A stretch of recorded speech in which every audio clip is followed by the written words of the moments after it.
Hi, in this video I'll show you how to make a Luffy Roblox avatar. So you can have the generic straw hat, it's a UGC item I think, black spiky middle part, no at all grin. These two outfits. Oops.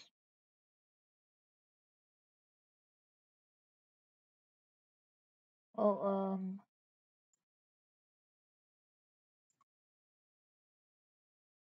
find that again.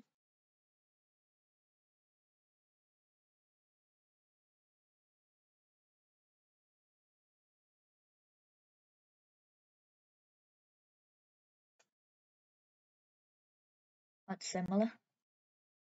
Yeah, you can find these just by searching Luffy in the catalogue, and also I'd suggest the Roblox boy torso. It's similar to his body shape, but you can use what one you want. It costs 178 Robux. You can make him a bit taller if you want. Yeah, thank you for watching the video.